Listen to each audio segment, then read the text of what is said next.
I'd like to begin this video by saying that this is my personal opinion and it's totally biased. So I'm sorry if at any point you feel like you're listening to a Lexus salesman, because there's nothing I hate more than marketing, advertising, and basically salesmen. We've owned this car for almost a year to the day. We've driven it around 17,000 kilometers. We've added those on top of what it already had, which was 132,000. This is a Lexus GS300h from 2015. It's powered by a 2.5 liter naturally aspirated engine in combination with an electric motor, and they both produce around 223 horsepower. Now, this is not a sports car by any stretch of the imagination. It competes with the likes of the BMW 5 Series and Audi A6. If you want something more powerful that competes toe-to-toe with those ones, get the 350 or the 400h at least. They're beefier, they have better gearboxes and engines in terms of both power and power delivery. Now, if you want something that's comfortable, economical, and doesn't cost a lot to maintain, this is probably what I would recommend as an owner. And that's because we've found it fairly easy to maintain this car. Now, some parts can be expensive because it shares the same chassis with its more powerful counterpart, the 350 and the 450. And I think the most expensive thing you can replace on this car is the suspension. So if you drive on really poor roads, like I do, you might end up having to replace that down the line. However, if you're driving it on good roads, your mileage may vary and you're probably going to be a bit luckier than me. This car comes with heated steering wheel, heated and ventilated seats. It comes with adjustable seats.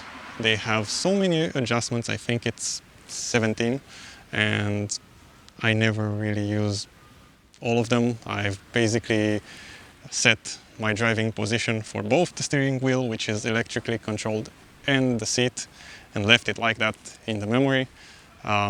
You get customizable profiles. You get free profiles for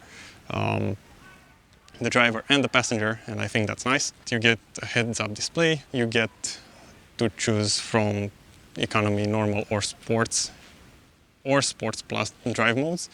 The difference between sports and sports plus being that you get a bit sharper steering and a bit stiffer of a suspension, but it's nothing like a sports car. Again, this is made for pure comfort. It has the Mark Levinson sound system, which sounds brilliant in any situation I've put it in. I have a bit of a reference point because a friend owns an Audi RS3, and while his sound system sounds great, this one, in my opinion, in my biased opinion as an owner, sounds better. And I think that simply puts into perspective that these are simply different cars. This is made for pure comfort and installation from the road, which I'm a sucker for, basically, because I drive longer drives, like anywhere from 2 to 3 hours at a time. I don't commute. I have the benefit of not having to do that. So this is not a daily driver. This is more of a weekly or bi-weekly driver. And for those types of road trips, that's really nice.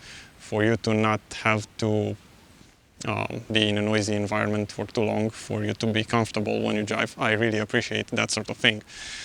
Now, this, in my opinion, has a great looking design. I'm not a fan of the newer designs from Lexus, but again, that's just me. You get free zone climate control area, because you can also adjust the temperature in the back. You get only heated back seats. The back seats themselves are comfortable if you're transporting 2 people in the back.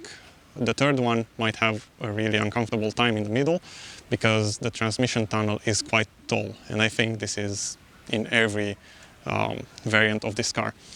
So keep that in mind, because the likes of Audi, Mercedes, or even BMW might have a bit of a more comfortable ride back there. In terms of boot space, this is nothing like the Audi A6, at least the wagon version of it. that has plenty of boot space. I think this one has 460 something liters. For our situation, it's enough. We have plenty of space in there, but your mileage may vary. You should be considering that as you choose your car. In time, at least for us, it's proven to be fairly reliable, and we didn't really invest that much in maintaining it. We've invested the most in tires. We purchased 5 Continental Ultra Contact NXT, the recycled material ones, and those have been great for this car in terms of both fuel economy, ride quality, and performance in both dry and wet conditions. But that might not be necessarily, it might really be overkill. You could likely get cheaper options and get a similar experience.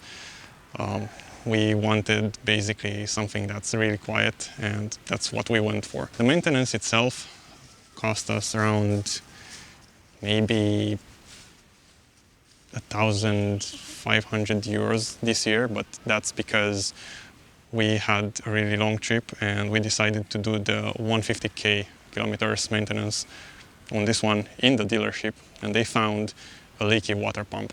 Now, that's a common issue with this GS, especially with the 2.5 liter engine that's both shared with the Camry and some other variants of the Lexus. I think the ES shares this particular engine. So yeah, that's a common issue. We fixed it. We don't expect a failure anytime soon. We had an oil change, and that's about it in terms of maintenance. In terms of running costs, well, the tax for this one, where we have it registered, is around 125 or 130 euros per year.